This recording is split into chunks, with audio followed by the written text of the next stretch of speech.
Что такое VC? Зарейзить раунд в долине, стать элитой британского финансового общества, ездить на яхте по Карибскому бассейну. Жизнь похожа на мечту. Сколько тебе еще осталось денег? Он говорит, на 3 месяца. Назови свой самый нелюбимый стартап, который ты персонально хейтишь. Все, что связано с криптой, блокчейном и каннабисом.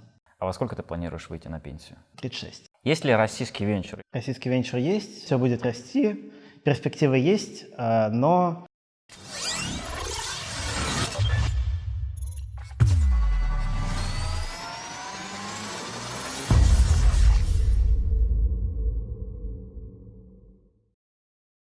Меня зовут Вячеслав Бессонов, и сегодня мы говорим о VC. В гостях Александр Пискунов, VP московского бранча венчурного фонда Ruventa. Они инвестируют в Соединенные Штаты Америки и Юго-Восточную Азию, и под управлением их находится больше, чем 25 миллионов долларов. Саша, расскажи, пожалуйста, что такое VC, кто такие венчурные капиталисты и почему все у них просят деньги? VC – это инвесторы, которые вкладывают свои деньги в стартапы, то есть компании на ранней стадии развития, которые находятся преимущественно в технологическом секторе. Они инвестируют именно в стартапы, а не в какие-то более традиционные бизнесы, салоны красоты, парковки автомобилей, да, потому что только у технологических компаний есть очень большая вероятность вырасти стремительно. Соответственно, у венчурных капиталистов появляется возможность свои деньги, пусть даже с большим риском, отбить в очень хороших масштабах. А как ты попал в VC? Ну, знаешь, я, наверное, не самый традиционный путь имел, когда я пришел в VC, потому что обычно в VC попадают люди с очень большим технологическим опытом, либо же они основывали собственные стартапы, хорошо их продали и решили помогать тем, кто только начинает свой путь, либо же они долгое время трудились в каких-то инновационных подразделениях крупных компаний, либо же они занимались научной деятельностью, потом, например, написали кандидатскую степень, поняли, какие технологии в какой-то очень узкой специализированной сфере растут, и теперь хотят развивать свои успехи уже на более каком-то практическом поприще. Соответственно, таких людей с академическим опытом очень ценят венчурные фонды. И в частности, в Америке в основном в фонды, инвестирующие в биотехнологии и подобные вещи, в основном идут люди с PhD, то есть с кандидатскими степенями и с очень большим списком научных исследований. Ты сказал, что не совсем традиционный у тебя опыт, но я, насколько я знаю, у тебя был опыт предпринимательской деятельности. Я просто учился и работал долгое время в Англии. Сначала я, как и все британские студенты, решил, что мне нужно стать так называемой элитой британского финансового общества. Я пошел в IB. Там поработал некоторое время. После IB у всех считается чуть ли не мечтой уйти в private equity, потому что часы куда более гуманные, в то время как платят тебе больше, у тебя есть реальная возможность как-то влиять на инвестиционный процесс, вместо того, чтобы просто консультировать крупные компании, как это делается, например, в M&A делах. После этого я решил, что хватит с меня покупок и продаж каких-то достаточно зрелых уже компаний, как это происходит в private equity, решил создать что-то свое. Правда, на тот момент я еще не думал ни о чем технологичном. Я тогда организовал свой бизнес по импорту вина, и мы гнали из сравнительно необычных стран для британского рынка, то есть это была Грузия, это была Португалия, и это были несколько стран из Латинской Америки. В принципе, бизнес шел хорошо, до сих пор идет хорошо, но из-за некоторых специфик британского рынка сейчас, в частности, предполагаемого и практически уже осуществившегося выхода Британии из Евросоюза, накладываются некоторые неполадки в потенциальный бизнес наш, в то время как мой партнер до сих пор этим занимается напрямую, и я вот немножко отошел от дела. Я поговорил со своими знакомыми, друзьями из мира VC, и знаешь, мне кажется, их жизнь похожа на мечту. Они много путешествуют по всему миру, причем не за свой счет. Они посещают классные конференции, постоянно общаются с очень интересными людьми. Можешь ли ты назвать свою работу работой мечты? Как и в любой другой индустрии, VC ты начинаешь с малого, ты начинаешь аналитиком, и ты имеешь очень большой спектр достаточно рутинных задач. То есть что в него входит? Это аналитика трендов на каких-то сегментах и географических рынках, на которые инвестирует твой фонд. Безумный по его количеству часам отсмотр различных стартапов, созвоны с этими стартапами, вообще понимание того, насколько они подходят под инвест-фокус твоего фонда, насколько они сами адекватные люди, потому что, по крайней мере, в долине часто такое бывает, что стартап привлек раунд, и он сразу бежит себе на него покупать золотой унитаз. Вот, соответственно, это не те люди, с которыми, наверное, венчурный-инвестор хотел бы иметь дело в долгосрочной какой-то перспективе. У меня же, поскольку я работаю далеко не в начальной позиции, и уже подо мной там сидят ребята-аналитики, то у меня работа больше ездить на конференции, общаться со стартаперами, привлекать новые деньги в наш фонд. В качестве фандрейзинга он идет от каких-то крупных корпораций, от family офисов, от очень богатых людей. Соответственно, там и в плане нетворкинга это интересно, и в плане того, что ты, как сам сказал, в принципе, имеешь возможность по всему миру ездить, судить стартапы в Гватемале в четверг, а в пятницу ездить на яхте по Карибскому бассейну. Такое периодически тоже бывает, но все же это более какая-то гламуризированная сторона от бизнеса. Я смотрел, есть такой сериал, называется «Silicon Valley», американский. Да.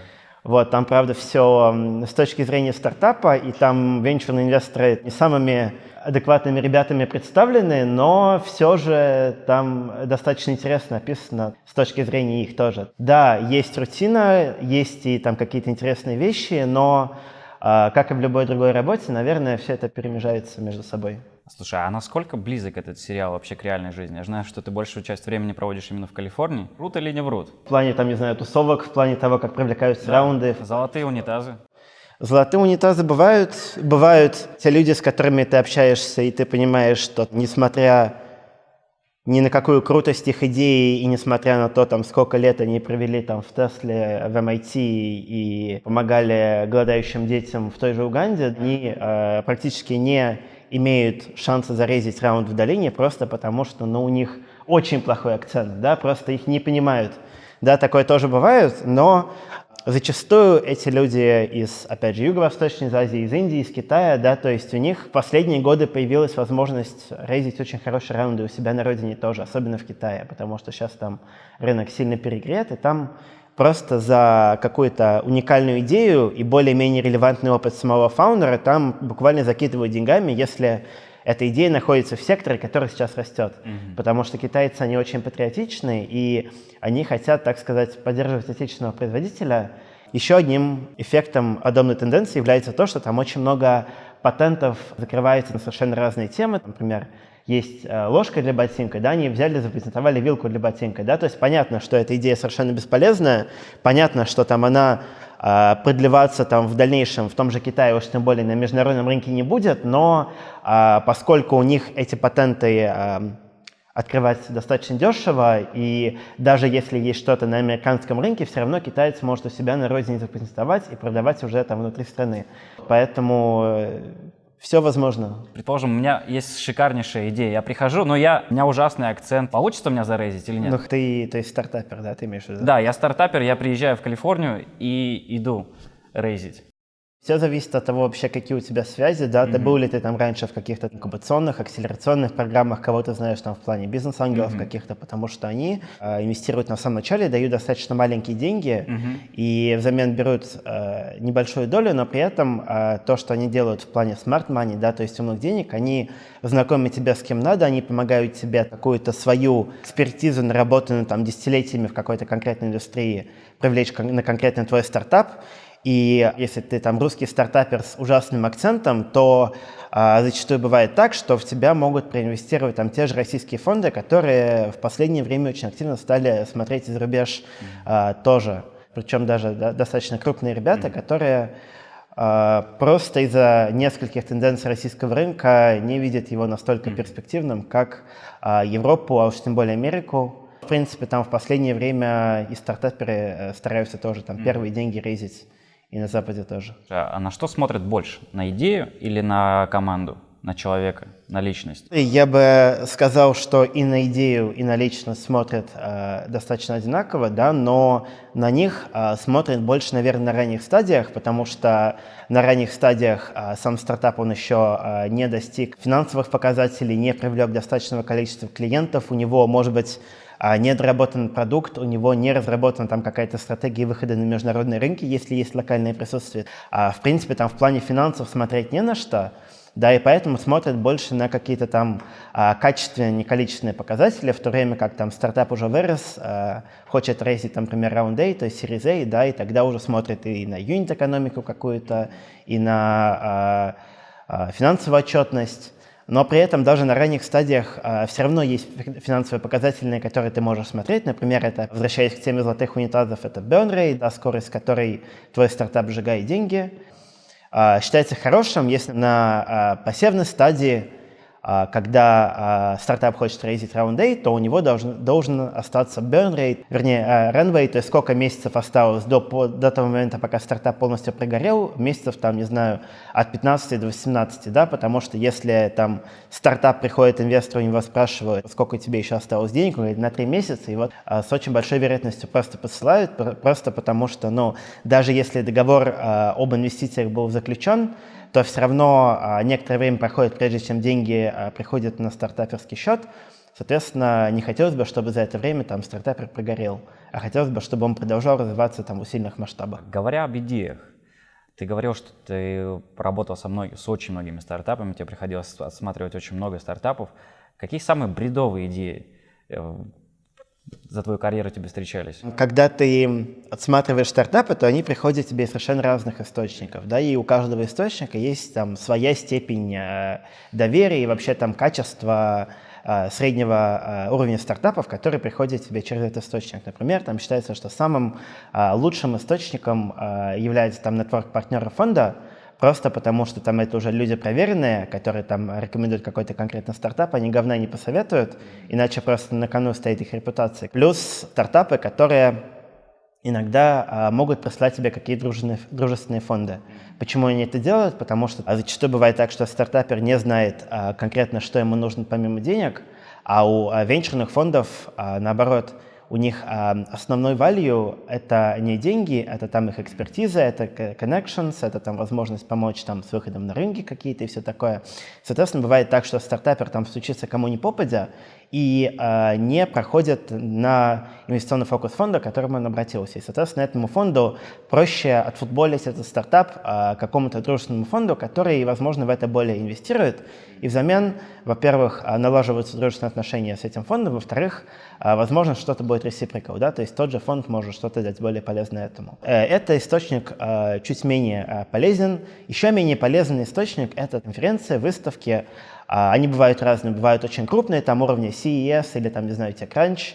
Вот, и на них достаточно стрёмно ходить, просто потому что эти стартапы уже достаточно примелькались, у них оценки высокие, у них высокая самооценка, там в плане мнения стартапера о самом себе, адекватного диалога с ними, скорее всего, наладить не получится. Если ты хочешь ходить на какие-то конференции, выставки для поиска стартапов, то лучше смотреть на какие-то более узкоотраслевые вещи. Это и тебе самому поможет более отфильтровать то, что тебе самому нужно в плане инвестиционного фокуса твоего фонда.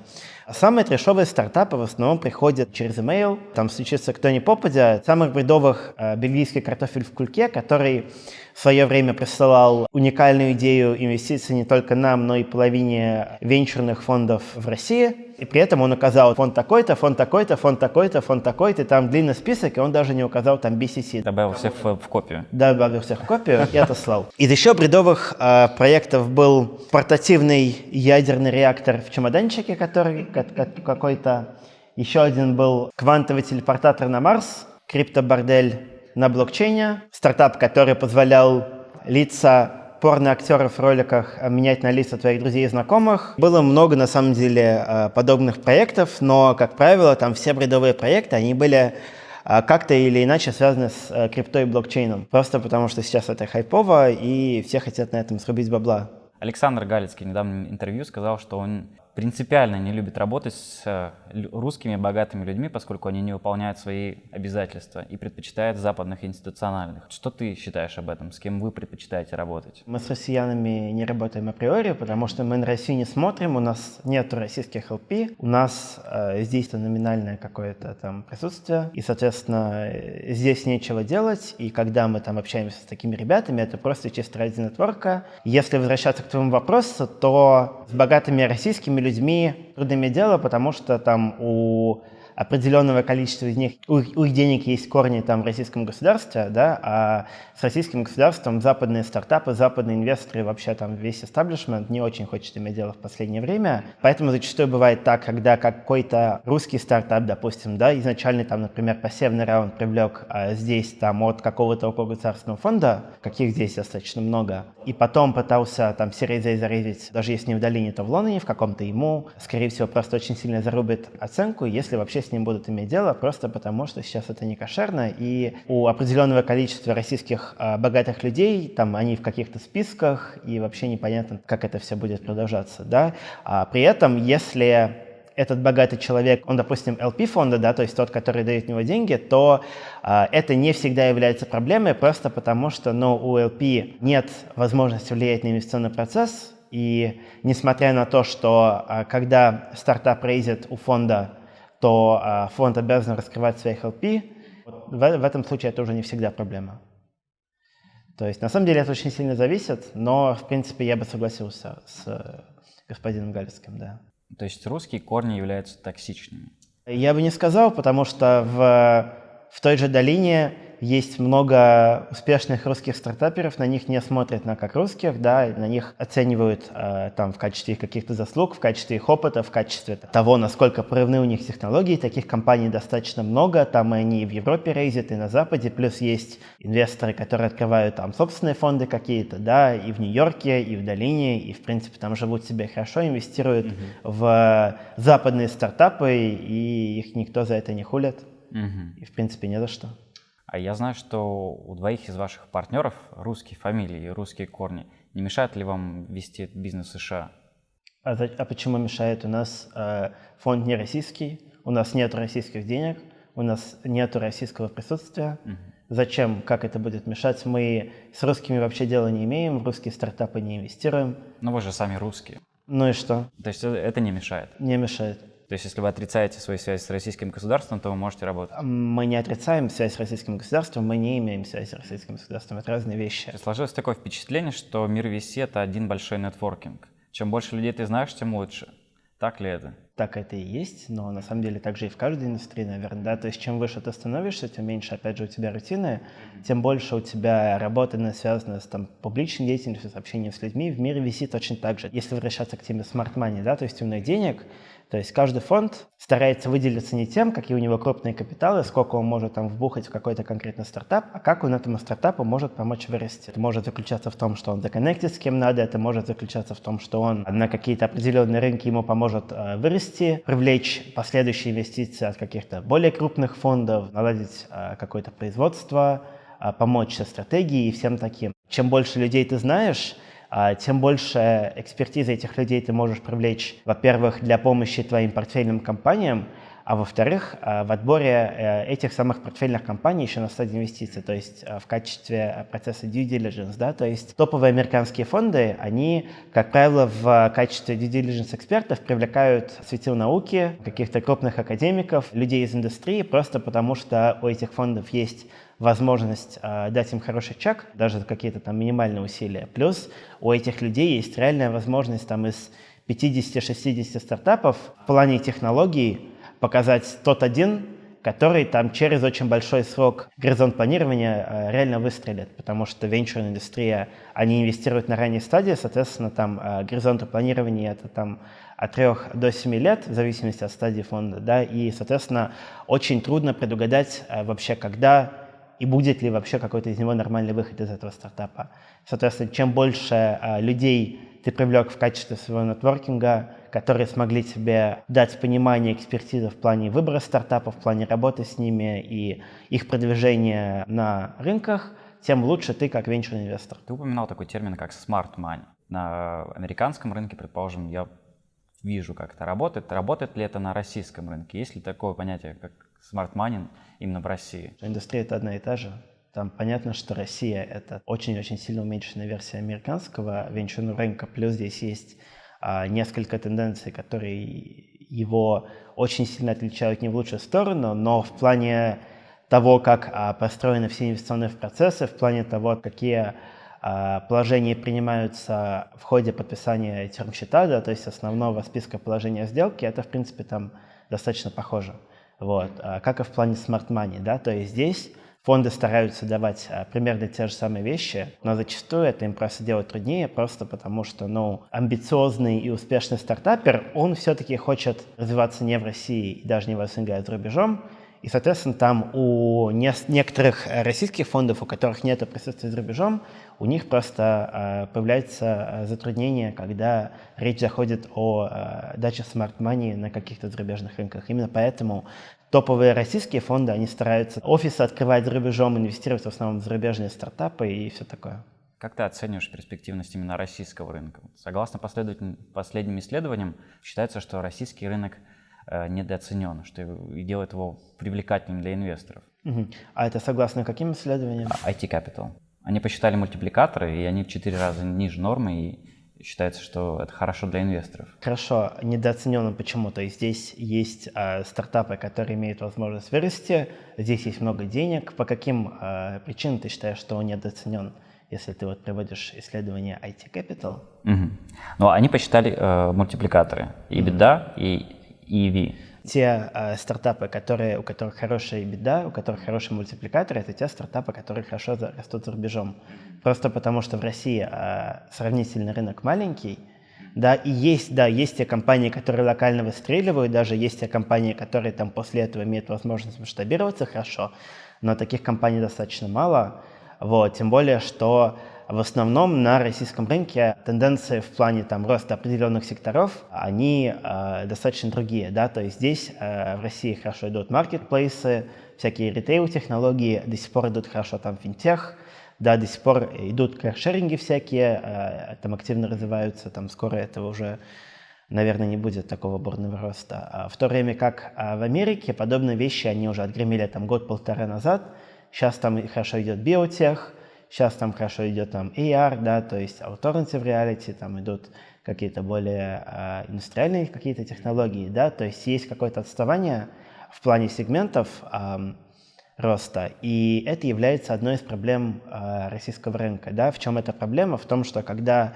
российский или зарубежный фонд, неважно, хочет инвестировать в российский стартап, то это более рискованно. Это значит, что у российского стартапа у этого будет меньше вероятности того, что он хорошо масштабируется на зарубежные рынки, просто потому что они уже определены за теми компаниями, которые там год-полтора назад были стартапами, как и этот стартап сейчас, но они уже выросли, обзавелись клиентской базой, достаточным бюджетом, возможностью там давить на своих конкурентов и всем таким.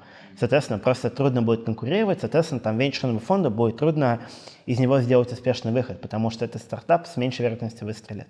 Последние политические события, санкции и так далее, как ты думаешь, они сильно повлияли на российский венчурный рынок? Например, третий фонд Алмаза вообще не инвестирует в Россию и решил перефокусироваться на Восточную Европу. Зарубежные фонды там тоже соинвестируют с нашими, например, там Мубадала, да, с Российским фондом прямых инвестиций, а также там и некоторые другие. То есть реально и зарубежные инвестиции на российский рынок тоже есть, но при этом для них это скорее там какая-то диверсификация, потому что там, Абу-Даби вообще там по всему миру свои деньги раскидывает, там Совбанк тоже, да, но для них это просто там как-то возможность хеджировать свои риски, просто потому что там китайский рынок тоже сейчас очень активно растет, как я уже говорил, да, то есть для них, в принципе, это там просто возможность какой-то там нетворк на другом рынке создать, плюс те чеки, которые они кидают сюда, они куда сильно меньше, чем те чеки, которые они, например, кидают в Америку или там, в другие развивающиеся страны, например, в Индию. Просто согласно результатам исследования венчурного барометра, где-то 47% венчурных инвестиций, они как раз зарубежные. И причем зарубежные с корнями из Азии и арабских государств. Как ты думаешь, позитивно ли это повлияет на российский венчур? Я считаю, что в любом случае это позитивно, да, потому что это позволяет и индустрии развиваться, в то время как российские фонды, наоборот, стараются смотреть за рубеж.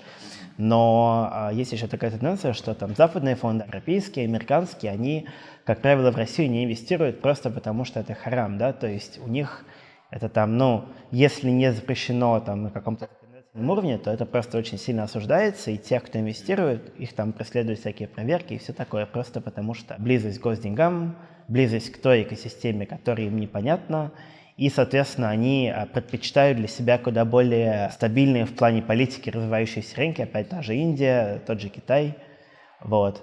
В то время как азиатские инвесторы, они просто заполняют нишу, из которой ушли россияне, которые боятся занять европейцы, американцы. Те же азиаты, они, опять же, инвестируют по всему миру, да, то есть они инвестируют не только в Россию, и то, что они инвестируют в Россию, не означает то, что они очень сильно в эту отрасль и в эту страну верят на каком-то долгосрочном уровне. Говоря об Азии, наметилась интересная тенденция. Скажем, россияне стали инвестировать в Индию. Почему так? Потому что Индия – это тоже развивающийся рынок, который активно растет, как растет, но даже больше, чем российский рынок, при этом нету никаких потенциальных последствий для этих фондов, просто потому что на Индию смотрят и американцы, и все другие, то есть реально там и само население больше, да, соответственно, там есть возможность в будущем того, что эти стартапы вырастут куда сильнее, чем они бы выросли в России только, да, и в то время как российский стартап очень вряд ли станет успешным, если он будет смотреть только на российский рынок, на нем развиваться, то Индия, там как тот же Китай, да, они полноценные рынки даже сами по себе. И если там стартап локальный очень хорошо разовьется там даже в нескольких индийских провинциях, то у него будут бюджеты и доходы мамы не горюй. Поэтому, в принципе, для россиян это достаточно логичный ход. Я знаю, что вы инвестируете в Юго-Восточную Азию. Какие страны вас больше интересуют? Мы раньше инвестировали там чисто в Юго-Восточную Азию, когда мы только начинали. Мы начинали в 2014 году, тогда это еще был просто акселератор, да, который инвестировал на каких-то там самых ранних стадиях. Мы смотрели на Сингапур, мы смотрели на Малайзию, на Корею, на Японию, все там ближайшие страны. В частности, мы также смотрели там и на некоторые российские стартапы, но скорее просто смотрели, а не инвестировали, просто потому что там, как ты сам сказал, поначалу у пары партнеров были российские корни, и им хотелось там, наверное, на тот момент продвигать Россиюшку мать, или как-то так. Но потом вот мы с 2016 года подняли полноценный венчурный фонд, мы сейчас инвестируем там практически только в Штаты, мы еще смотрим на Израиль, мы еще смотрим на Канаду, там оппортунистически на некоторые европейские проекты, но пока что вот мы из 18 наших портфельных компаний в первом фонде, большинство из них американцы, наверное, так будет продолжаться. Вот, мы сейчас еще рейзим второй фонд на достаточно крупную сумму, и в плане там какой-то диверсификации там будет еще диверсификация в плане секторов, да, то есть будем смотреть еще на искусственный интеллект, на роботов и на какой-то еще более расширенный спектр стран. Вот, просто чтобы была возможность и экспертизу свою расширять, и как-то там глобально диверсифицировать свое портфолио, что мы считаем достаточно полезным шагом будет для нас самих. А почему Канада? Каннабис? В смысле, они рифмуются? Нет, они не рифмуются. Нет, Канада — это не каннабис, Штаты — это каннабис, разве нет? Но в Канаде тоже много. Канада, потому что там как раз в плане AI, да, то есть искусственный интеллект, очень много хороших ученых, которые не стремятся там всю свою жизнь отдавать науке, а пытаются сделать что-то более практичное, а именно там создавать стартапы, использовать свои знания. Плюс в Канаду сейчас из-за текущей политической ситуации в США устремилось много стартаперов, устремилось много там денег, устремилось много фондов из Штатов, из каких-то зарубежных стран, просто потому что страна близкая и по локации, и по духу, и, в принципе, там по самой экосистеме, конечно, там ее с Кремниевой долиной не сравнить все равно, но все же там сейчас развивается все очень активно, и как венчурный фонд мы не хотим там оказаться у разбитого корыта, если бы мы решили там прийти туда чуть позже. Возвращаясь к Юго-Восточной Азии, какие юрисдикции ты считаешь, какие страны ты считаешь наиболее перспективными? И есть ли желание инвестировать в стартапы с русскими корнями, на которые осели уже там? А в плане чего, какие страны я считаю более перспективными? Где лучше держать деньги, в каком офшоре? Там, в какие страны инвестировать в качестве венчурного фонда, в качестве private equity? Ну, смотри, сейчас в этом плане очень хороший Сингапур, да, там, ну, на самом деле, почему хороший? Потому что там экосистема, то есть индустрия, она достаточно уже зрелая, да, то есть у самих стартаперов есть вообще понимание того, чего они хотят, как они хотят этого добиться, сколько они хотят привлекать.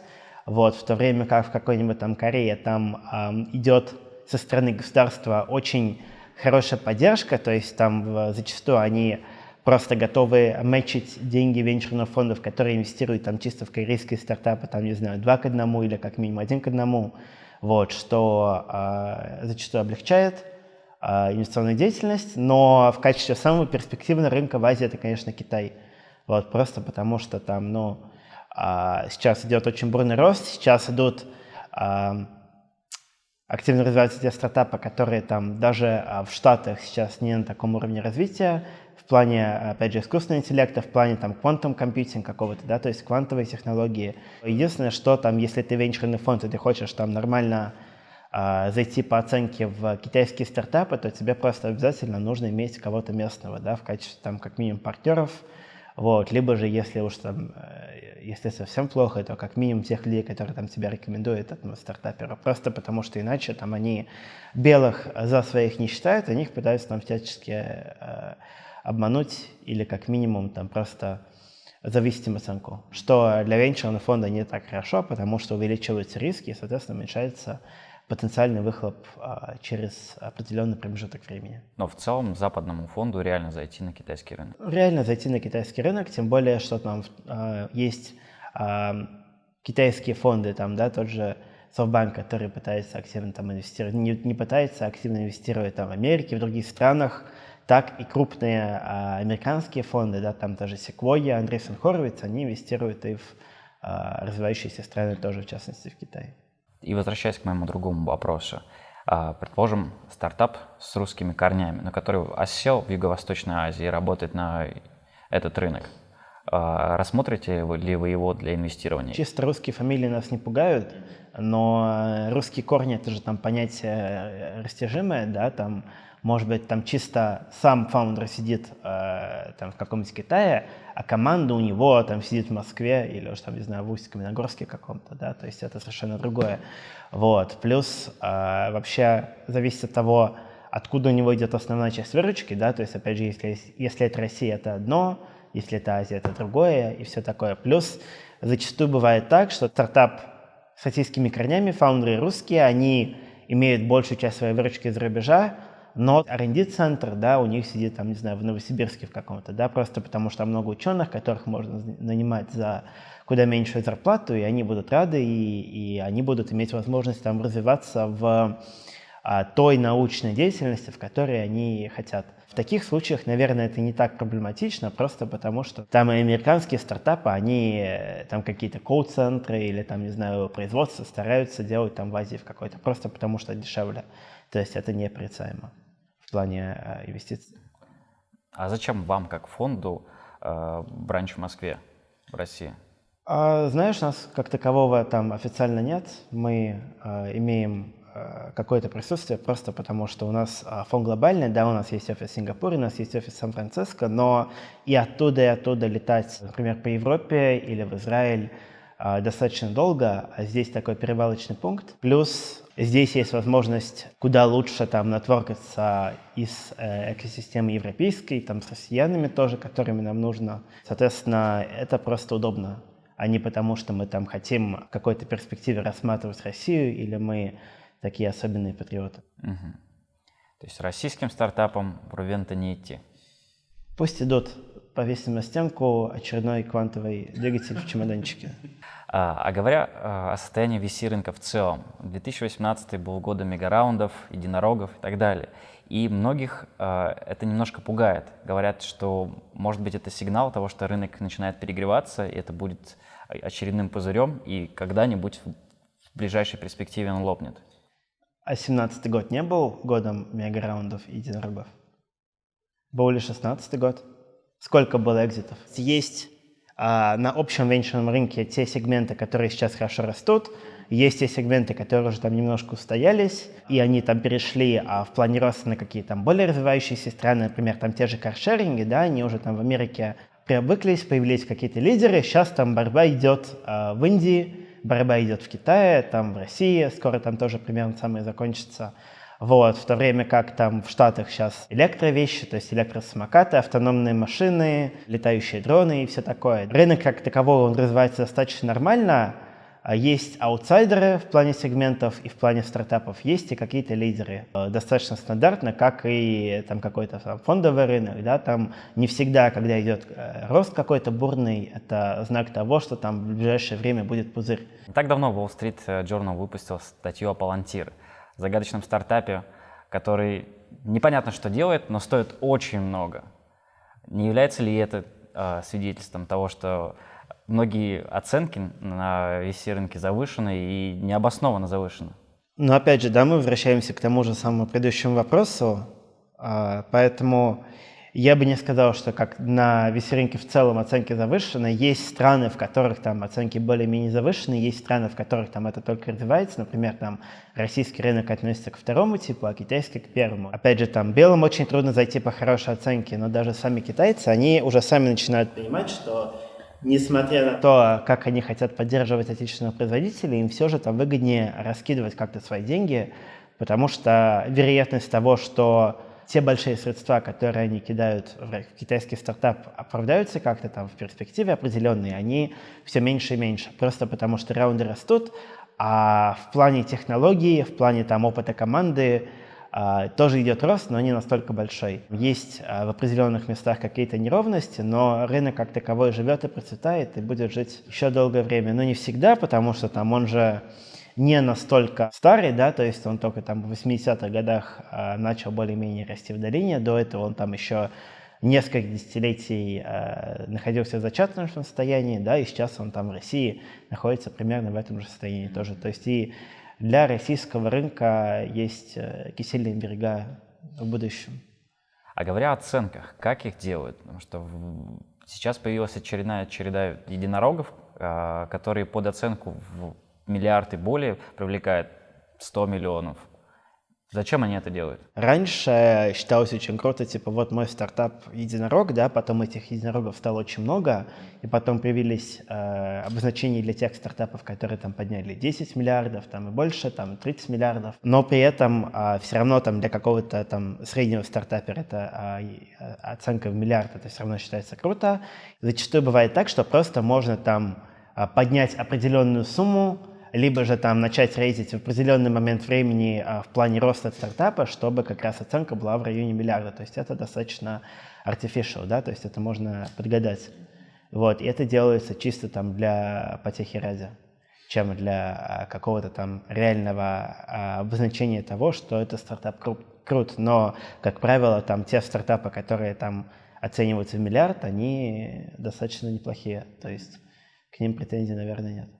И говоря о сумасшедших оценках, сумасшедших деньгах, миллиардах и ярдах зелени, что ты думаешь о блокчейне, ICO? Умер этот рынок? Этот рынок живет и процветает, особенно в России. Вот я периодически бываю на всяких мероприятиях, которые проходят в коворкингах, залах для собраний. Периодически общаюсь с организаторами, я там пытаюсь понять вообще, в чем у них бизнес-модель, да, потому что там у них есть, особенно в коворкингах, часть резидентов, которые там просто сидят и платят за офис, но, как правило, часть денег, большая часть денег, которые они поднимают на своем бизнесе, это за счет организации конференций. И в то время как в Америке там блокчейн, вернее, крипта там уже пошла на спад, особенно там в свете ближайших событий. Блокчейн там, конечно, еще растет, но в каких-то там более узкоспециализированных областях, в то время как в России сейчас эта тема там жива и будет здравствовать еще там некоторое время. Вот. И большинство мероприятий, которые там проходят в тех же коворкингах, они как раз связаны с блокчейном, с криптой, просто потому что там блокчейновцы, они будут ходить и платить за билет с там очередным Тони Роббинсом и с иконкой «Б» с двумя черточками на билете. Был Кэшбери, до этого был МММ, и сейчас вот блокчейн, третий МММ. То есть людям просто нужно во что-то верить. Людям И нужно куда-то во что-то вкладывать. верить, да.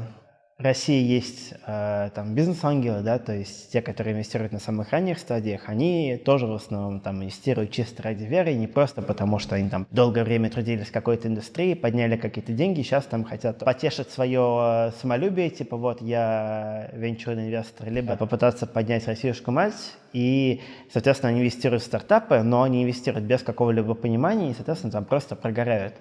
Да, просто как это делают и там всякие криптоинвесторы, потому что золотая эра там крипты, наверное, на ближайшее время прошла, возможно, там будет серебряный век, но пока что там биткоин уже не будет стоить 20-ку там долгое время, и уж тем более эфир и все такое, поэтому, наверное, это не так перспективно, как это было там несколько месяцев, лет назад. Как ты хочешь развиваться? То есть планируешь ли ты свое дальнейшее развитие в венчурной индустрии, или ты хочешь стать стартапером, или, может быть, банкиром? Есть там российский рынок, да, где люди там уходят туда, где им просто платят, да, где там индустрия более-менее развивается, а есть западный рынок, где там чуть больше все стараются планировать, да, то есть на Западе там очень хорошим путем развития считается. Закончил бакалавриат, ушел там в IB или в консалтинг какой-то, да, потом, если ты ушел в IB там трейдером, то ты уходишь в хедж-фонд, если ты делал M&A, то ты делаешь там private equity, там, как правило, там либо открываешь что-то свое, либо становишься партнером какого-то крупного фонда и там живешь достаточно припеваючи там до пенсии, которая у тебя наступает там в 35 лет, потому что потом уже денег хватает. Если говорить там какой-то стартаперской тусовке, то, наверное, это не мое, просто потому что, ну да, с имением венчурного опыта, понимания, как привлекать деньги, кому надо идти, как структурировать инвестиционную презентацию и все подобные вещи, они приходят, потому что с самого начала отсматриваешь там тысячи этих презентаций, ты общаешься с тысячами стартаперов, ты понимаешь, как делать не надо. Но для того, чтобы быть стартапером и быть успешным стартапером, нужно иметь очень хорошую идею, нужно понимать, как ты ее будешь развивать, нужно иметь хорошую команду, и нужно учитывать очень много разных вещей. И на текущий момент, наверное, я вот себя вижу более какой-то инвестиционной деятельности, просто потому что это интересно, эта отрасль бурно растет. Там не нужно каких-то узкотехнологических и научных знаний, и поэтому это просто вот то, наверное, к чему у меня лежит душа, поэтому буду развиваться вот в венчурной сфере, там, в плане IB или чего-то другого, но время, наверное, покажет, но пока что я вижу себя в венчуре. А во сколько ты планируешь выйти на пенсию? Выйти на пенсию? В 35? 36. Посмотрим. Итак, Блиц. Назови свой самый любимый стартап. Я бы назвал Борей. А почему любимый? Ну, это стартап, наверное, с российскими корнями, то есть мне приятно за отечественного производителя. Назови свой самый нелюбимый стартап, который ты персонально хейтишь. Все, что связано с криптой, блокчейном и каннабисом. Поголовно. Есть ли российский венчур, или это все просто скам для отмывания денег? Российский венчур есть, как я тебе уже сказал, он в зародышном состоянии, все будет расти, перспективы есть, но российские фонды, они инвестируют в рубеж на текущий момент, к сожалению. США или Китай? Кто победит? Китай. Китай или Индия? Китай. И назови 3 направления, которые ты считаешь будут самыми перспективными в ближайшие 3 года. Во-первых, мне очень нравятся там, опять же, технологии виртуальной и дополненной реальности. Вот, я на них рос. Во-вторых, мне нравятся дроны, то есть все, что связано с роботикой. Третье, ну давай, это будет блокчейн. Неожиданно. Вложился ли бы ты в Китай? Вложился. Лично. Вложил в себя лично. И не лично бы тоже вложился. Друзья, пишите свои вопросы в комментариях. Александр, может быть, на них ответит. Только если кроме крипты и блокчейна. Договорились.